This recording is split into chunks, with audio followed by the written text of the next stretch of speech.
What's going on YouTube? This is Rybo at the bench, and today I have another cut or carry knife review.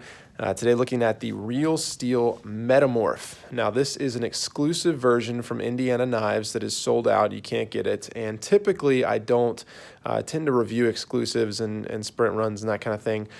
Just because for me personally, I tend to buy production stuff and it's just what I tend to get. And I am at the point in my collection where I've kind of identified a couple knives that I like a lot, and I'll probably get nicer versions.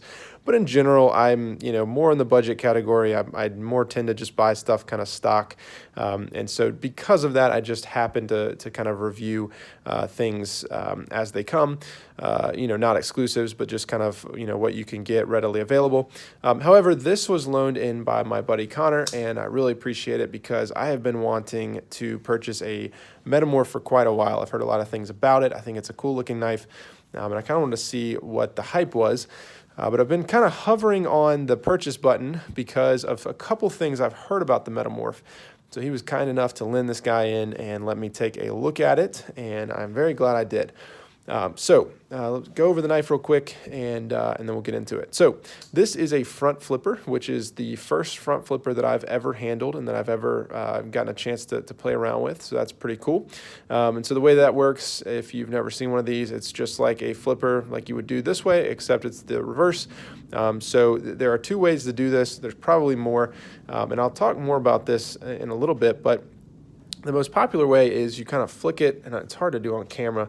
You kind of flick it like that, and I didn't totally get the deploy right because, oh yes I did. But one way is you kind of use your thumb and flick it out like that. That does not really work for me. What actually works for me is to do this approach, and that tends to work very well. It does have a little drawback that I'll talk about, but that tends to work for me. And that is because this is a thinner knife. So anyway, we'll get into that in a second. Like I said, in 690, I believe the base versions of these come in 14C28N, I think.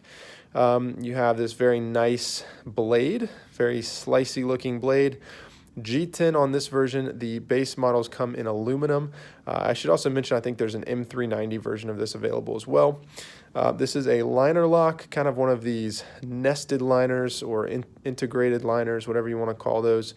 You have a fold-over deep carry pocket clip, and what else? I think that's about it. All right, so let's do weight checks, size checks, and all that, and we'll get to it.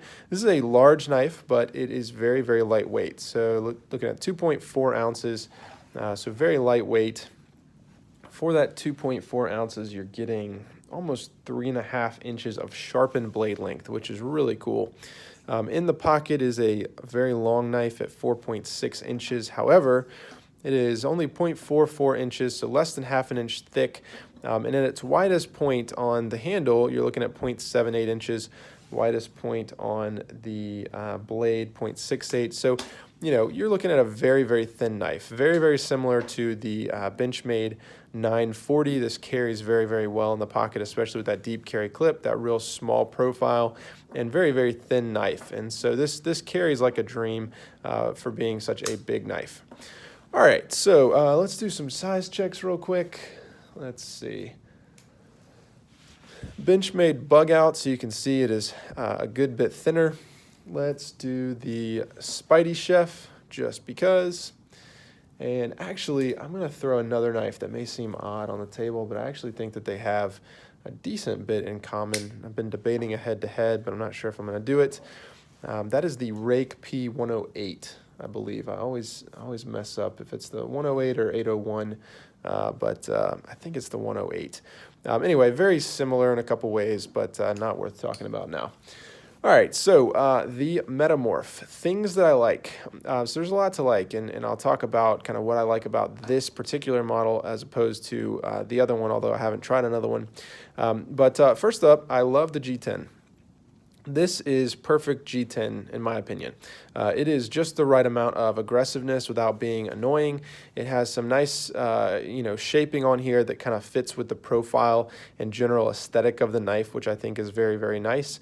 And all in all, I think it looks really, really good. This kind of bluish color is maybe not my favorite, but it is very, not unique, but it is very distinct, and you kind of know that this is a limited run of the knife, and so I really like that. I think that the G10 gives you really good purchase on the knife. It feels really good in the hand. It does not disrupt getting it in and out of the pocket, and all in all, just really, really excellent job with the G10. It's probably the first thing I noticed actually on this knife that I really, really liked.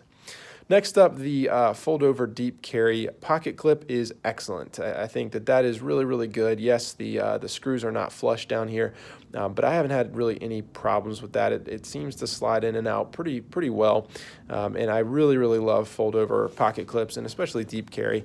I would say, you don't really need a deep carry with something like this. This is so long that, you are putting a lot of this knife in the pocket, but, it works pretty well, and I really haven't had any complaints. Other things that I like, I think the blade's pretty nice. You have this really, really nice swedge back here. Nice slicey blade. I mean, look at that. That just looks like it's made to cut. Really nice, like letter opener style blade, but also just a really good slicer. I've been very, very impressed.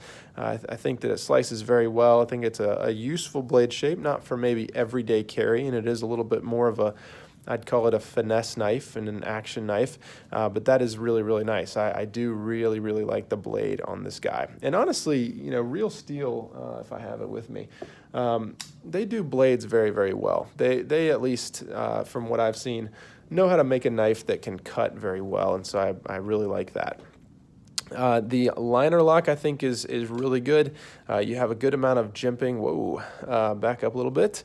You have a good amount of jimping on that liner right there that allows you, along with that cutout and just slight kind of raise right there, allows you to get great purchase to close it. That is honestly one thing that a lot of people can't figure out how to do correctly, and this is the way to do it. It is not aggressive enough to hurt. That piece of steel right there is not too hard to push out of the way, but it holds the blade very nicely. Just a very, very nice, easy to use liner lock, and yeah, I'm just very impressed by that jimping right there. Other things that I like, I guess I'll say the steel is fine. I've had it on the old Rody, and I liked it just fine. Took a nice edge and held up pretty well. The final thing that I really like about this knife is the action and the pivot system. So this is on bearings, and this is another one of these just glassy smooth knives. This reminds me a lot of my Kaiser, Kaiser Mini Sheepdog that I have out on loan right now. But this is just glassy smooth. I mean, very, very nice. Kind of, not drop shutty, but you can kind of shake it shut, and it's just absolutely beautiful. This is really nice. The action is really incredible, and I think that's probably the selling point for these knives. I think $60 you can get an action like this on bearings. That's a really cool thing, and in some ways definitely worth the money just in that. And so I've been very, very impressed with this. As you're closing the knife, there's just absolutely no friction. It just really, really smooth. So that's awesome. And I guess I should say, I said that was the last thing, but ergonomics are pretty good. For a knife that looks like this, the ergos are pretty good. And I do suspect that some of that is the G10, because that may not hold up with the aluminum version. All right. Things that I don't like about the knife. There's not a ton here, honestly. So this knife is not my typical carry knife. I gravitate towards the bug outs.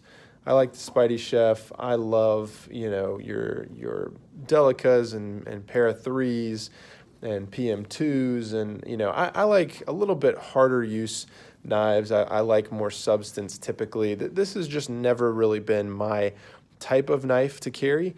But this changed it for me. So, while the aesthetic is not what I tend to gravitate towards, I do really like it. And so, I think that's a really cool thing. It's kind of persuaded me away from some of the things I tend to carry and made me really take a hard look at it. So for that, I applaud it. And I'll say it's kind of a thing I like and thing I don't like, just because it's something a little bit different. It's not something that I typically would look at.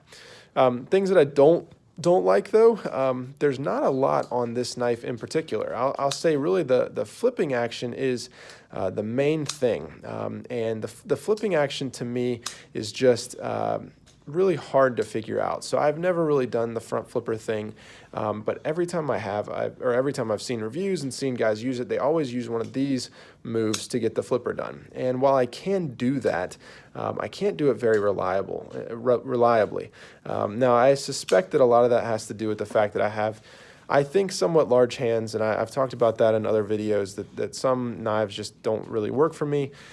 This is a very, very thin knife, and you have a very, very thin, you have a handle that is tapering this way, and that's really where you're grabbing up to get on this knife. And so when I try to get good, grip on the knife in order to do the front flipper here, it just doesn't really work well. It tends to slip outside of my, out of my hand and that kind of thing, and I just can't really get a good grip on it. Besides that, I kind of am pushing up into this little top piece of the blade, which is a little bit awkward. And so I'm more just kind of like flicking out and hoping that it deploys. Half the time the knife gets caught on my hand here. And so all in all, it was super frustrating for me to get this out of the box and start working it, because it wasn't working for me. However, when I started doing this action right here, kind of reaching up and around the knife and pulling back, that's when I really got the front flipper thing. Now, I don't really see many people doing that. I know that it is one of the ways that you can deploy the front flipper, but that really works for me. Now, granted, at that point, it's kind of an awkward deploy because, let me see if I can do this on camera. You've deployed the knife up this way, and at that point, I'm kind of holding it like this, and then I've got to readjust my grip. It's weird. And so this will never really be a carry knife for me. This would never be something that I dealt with all the time, but it's really cool. I mean, it definitely has that cool factor. It's something a little bit different. It's been a little bit frustrating for me to learn and to get, kind of adjusted to. I think that this one in particular, there are some design things up here, just kind of with where the jimping is and where it's not. Plus you have this kind of, I don't know, this doesn't really make sense to me. If this were cut away this way, that would make more sense. So all in all, the flipping action has just been a little bit of an annoyance to get used to. I think it's cool, but for me, it's probably one of those things that's never going to make this a real viable carry option in my daily rotation. Other things that I don't like, that's about it for this particular knife, but I will speak for a second on the regular version of the Metamorph. The thing that made me always doubt that I would like this knife is the fact that I have talked many times about how I don't like all steel or all metal construction knives. I don't like aluminum handles unless there's some grip to them, and that's just because I tend to not be able to hold on to them. I tend to slip around, so I like something that's got some good grip. That's why, for whatever it looks like, which, I don't think this looks the best, but this is an excellent, very practical FRN handle. It's got really good texturing. It just works. It may not be the coolest thing ever, but there's a reason that this is very popular. With this, on the base model, the aluminum, from what I've heard, is incredibly slick. And so I think that if I had the aluminum version of this, that just would not work for me at all. Honestly, I had issues with the Spyderco Capara, which was carbon fiber that was fairly smooth. It was much thicker than this, and I had issues even using the compression lock or closing the compression lock on that. I can't really imagine this knife slippery because I'm already kind of holding, a very small part of the knife up here and doing that front flipper. I think that this would be really, really difficult in an aluminum scale that doesn't have any texturing to it. The G10 is perfect, and I wish that they would have more options for the G10, but the aluminum, I might still try it, but that is something that I probably would not like, and that's honestly still kind of keeping me from ordering this knife. So, final thoughts, cutter carry. I'm going to give this a carry. This particular one for sure, I think, is a really, really cool knife. Like I said, it's never really going to be like a primary, everyday carry option for me, but it's a really cool knife. It's got excellent action, really good slicey blade, good price, I guess not good price because you can't get it anymore, but got great handle materials, good steel, really excellent action on those bearings, good liner lock, ergonomic, deep carry pocket clip. It's 2.3, 2.4 ounces. It really checks all the boxes.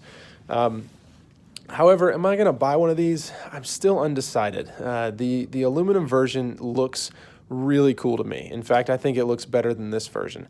It just looks really sleek for what it is. I really, really like it. However, I hate slick knives, and I don't know if I can get past that. So jury's still out. I would not be against it. I think that $60 for this knife in aluminum is probably a really, really good value. But jury's still out on whether or not I'll own one. All in all, super excited that I got to take a look at it. Really, really pumped about that. And I hope you have enjoyed this review, and I'll see you next time.